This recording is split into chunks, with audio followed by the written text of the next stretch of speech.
रस फुटता उधळलाली भूपाळी रामपारी दिशादाही उजळल्या आल गोकुळ आपुल्या दारी निर्भेळ आणि सकस चवीच गोकुळ लई भारी गोकुळ दूध संघाची दर्जेदार दुग्ध उत्पादने गोकुळ दूध, दही, तूप, दूध powder, cooking butter, table butter, paneer, इलायची श्रीखंड, आंबा श्रीखंड, फ्रूट श्रीखंड, ताक आणि लस्सी. गोकुळ दूध आणि दर्जेदार दुग्ध उत्पादने. चव आहे कोल्हापुरी. गोकुळ लई भारी.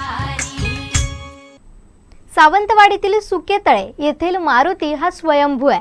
डोंगराच्या शिखरावर असणाऱ्या या मंदिरा शेजारी वाघाची गुहा आहे. वाघाचं बीळ असं त्याला संबोधलं जातं. येथील परिसर आणि ही गुहा धार्मिक पर्यटनासाठी खुणावत आहे. पाहूया.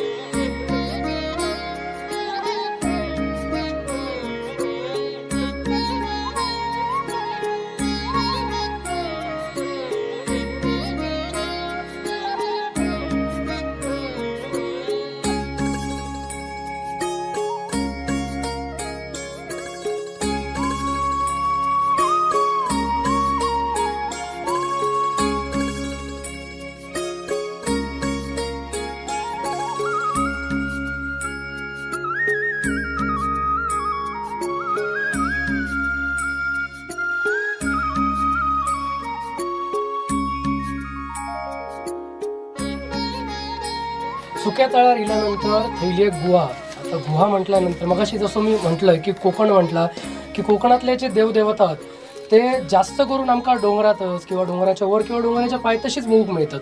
आपल्यासोबत बाबूराव सावंत असत. आम्ही मारुतीकडे गेल्यानंतर इकडे गुहा अशी समजलं, वाघाची गुहा असं एका म्हणतात. आता येताना समजला आणि इकडे गेल्यानंतर आता नाहीच म्हटलं तरी 7 फूट उंच इकडे माणूस राहू शकता.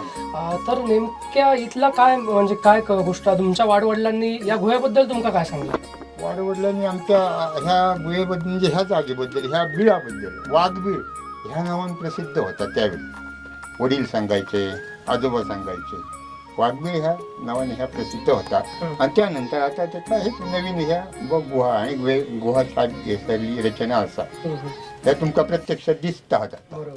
आणि ह्याच्या पलीकडे काय बरं वाघ सर्व दिवसा रात्री हैसर एवढी आमच्या वडिलांका आजोबांका ह्याची कल्पना असा. बरोबर. आता मारुतीकडे आम्ही गेल्यानंतर बघितलं तर एक समाधी असा म्हणजे कोकणातले अनेक मारुती असत थंय म्हणजे अगदी नाद असतील किंवा अनेक संत महंत होऊन गेलेत ते थंय तपश्चर्या करूक बसलीत किंवा एखाद्या गुहेमध्ये पण ते बसलीत. अशाच प्रकारची गुहा थंय खडप सुद्धा. तर तसा काय एका काय संदर्भ असा का? कदाचित संदर्भ असू शकत. आता अनेक ठिकाणी संत महंतांच्या जागेवर आपण बघतो त्यांची ध्यानाची जागा अशी आजूबाजूच्याच डोंगरामध्ये किंवा कशी अशी असतात. आपल्या माझ्या निदर्शनात वैयक्तिक इलेली आहे. त्याप्रमाणे आपली कल्पना अशी होता की कदाचित ह्या जागेचा तसंच वापर होत असतात. आमच्या आजोबा पंजोबांका तिची जास्त कल्पना नसतात कदाचित असं म्हणू हरकत नाही. पण वाघाची गुहा म्हणून त्यांच्या नावाने ती प्रसिद्ध केली. कासारवाड्यातनं सुद्धा या डोंगरावर रस्तो काय सांगाल? कारण आपण बघतो की टीव्हीवर बघतो मोठमोठे डोंगर चढान अमेरिकेत लोक जातात, आणखीन बाहेरच्या देशात जातात. तर आपल्या कोकणात सुद्धा असो जो डोंगर आहे चारही बाजून खै नाही चढलो तरी वर येतो. आणि थंय असणारी गुहा एक प्राचीन गुहा ह्यो दगड किंवा म्हणजे पर्यटन जेव्हा जिल्हा आपण म्हणतो तेव्हा असं एक धार्मिक पर्यटन सुद्धा इकडचं होऊ शकतं. आपण माणगावात बघतो, माणगावात वर सुद्धा टेंबे स्वामींची समाधी आहे जिकडे ते आपण ध्यानात बसत तिकडे लोक आवर्जून जातात. तशीच एक गुहा पण इकडे मारुतीचं देवस्थान पण तुमका काय वाटतं? आम्ही साधारण 90 सालापासून की नाही इकडे म्हणजे आमचे ते परब काका होते त्यांच्यानी म्हणाले इकडे हनुमान मंदिर आमका ती कल्पना होती. त्यावेळी आम्ही पहिल्याच ठिकाणी आलो होतो तेव्हा त्या देवळात संपूर्ण असे काय काय असं पडले तेव्हा आम्ही साफ करून ते थोडासा असा पत्र्याचा छप्पर केला होता. त्यापासून आता ह्या तुम्ही बघितला की ती आम्ही त्या देवळाचं काम केला नाही म्हटलं तरी. आणि त्याच्यानंतर ही गुहा असा वाघाची बेट आहे तेव्हा आमचे वडील वगैरे सांगत. आणि त्याच्या पलीकडे आमच्याकडे एक धबधबा म्हणा वजर धबधबा तो पावसात बऱ्यापैकी मधलं 20-30 फुटापासून वाहता. धार्मिक पर्यटन म्हणून येण्यासाठी इथे येणारा जो रस्ता आहे किंवा जे पर्यटक इथे अगदी देवदर्शनासाठी येणार आहेत ती वयस्कर लोक जास्त करून हे देवदर्शनासाठी येत असतात आणि त्यांना सुविधा मिळणं गरजेचं असतं. इथे येतानाचा जो प्रवास आहे तो खडतर प्रवास करावा लागतो. माझ्यासोबत या गावचे मानकरी चंदन धुरी आहेत. काय सांगाल, धार्मिक पर्यटन म्हणून कुठेतरी या स्थानाचा उगम झाला पाहिजे किंवा नावारूपास आलं पाहिजे, तर इथल्या प्रशासनाच्या माध्यमातून, इथल्या लोकप्रतिनिधींच्या माध्यमातून काही सुविधा देणं सुद्धा गरजेचं आहे. त्यामुळे अनेक लोक, वयस्कर माणसं असतील की त्यांना येणं इथे सहज शक्य होईल. तर त्या संदर्भात तुमची काय मागणी आहे? आता जर आपण बघितलं तर सह्याद्रीच्या कुशीमध्ये कोलगाव हे गाव मोडतं आणि त्याच्यामध्ये आपल्या गावाची जी सुरुवात आहे त्यामध्ये ग्रामदेवता सातेरी मंदिर आहे, कलेश्वर मंदिर आहे. ही सुद्धा एका सह्याद्रीच्या एका जंगलामध्ये हे मंदिर आहे. त्याचप्रमाणे एक सुकं तळं जे आहे आणि त्या सुक्या तळामध्ये हा मारुती आहे. या मारुती हे सुद्धा पर्यटन क्षेत्र व्हायला पाहिजे. जसं आपलं आता जर आपण बघितलं तर मुळापासून काही अंतरावर 1-2-3 किलोमीटरवर वस्ती आहे आणि तिथून जर बघितलं तर एक निर्जन असं जागा ही आहे. संपूर्ण इथे यायला एक लहानशी वाटा आहे. पण मला असं वाटतं की पर्यटन विभागाच्या माध्यमातून आता मी या ग्रामस्थांची सुद्धा आता आम्ही बोलणार आहोत की इथे सर्वसाधारणपणे हे जे पायऱ्या आहेत म्हणजे वयोवृद्ध माणसं आहेत, एक तर लहान मुलं असतील, तरुण सर्व वर्ग आहे, पण कार्यक्रमाला येताना सुद्धा इथून सर्व या पायऱ्या असल्या पाहिजे जेणेकरून आपल्याला काही वस्तू आणता येतील. आता जेवण करताना सुद्धा आपल्याला सामान आणावं लागतं किंवा इतर वस्तू आणावं लागतात.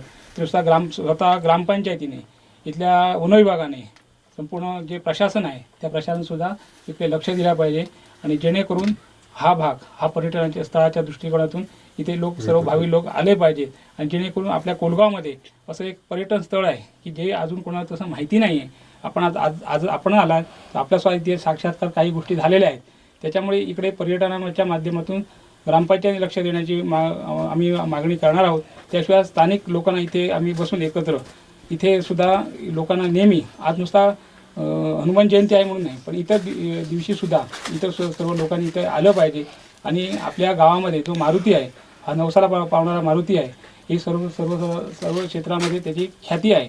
अशा ख्यातीमधून या देवस्थानचा दिवसांदिवस लौकिक वाढावा अशी एक माझी एक भावना आहे. नक्कीच आज हनुमान जयंती आहे, मराठीत बोलतो कारण अनेक दर्शक हे मराठीतनं पाहत असतात. आता मालवणी भाषा जी आमची भाषा आहे त्या भाषेतनं यांनी जे सांगितलं वाघाचा बीळ म्हणून हे प्रसिद्ध आहे किंवा ही गुहा म्हणून आहे.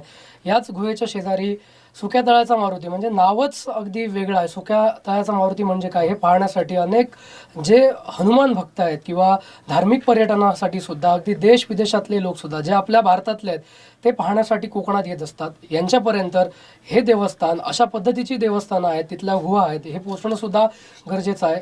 धार्मिक पर्यटनाचा म्हणजे ऑक्सिजन टुरिझम ही कोकणसाद लाईव्हनं एक संकल्पना सुरू केली वर्धापन दिनापासून आणि हाच ऑक्सिजन टुरिझम धार्मिक पर्यटनातनं सुद्धा जपला जाऊ शकतो. याच निमित्तानं महाराष्ट्रातलं जे गतिमान सरकार आहे, निर्णय वेगवान आणि महाराष्ट्र गतिमान अशी टॅग देऊन हे सरकार चाललं आहे. तर अशा पद्धतीच्या धार्मिक स्थळांना सुद्धा धार्मिक पर्यटन म्हणून कुठेतरी स्थान मिळालं तर नक्कीच आपलं कोकणसुद्धा पर्यटनाच्या दृष्टीने आणखीन वर जाण्यास वेळ लागणार नाही. Video journalist प्रसादसह Vinayak Gawas, Kokansad live, Sawantwadi. आमचे दिवसभरातले सर्व अपडेट्स, ताज्या घडामोडी आणि थेट लाईव्ह पाहण्यासाठी सबस्क्राईब करा, लाईक करा कोकणचं नंबर 1 महा चॅनल कोकणसाद लाईव्हचं YouTube चॅनल.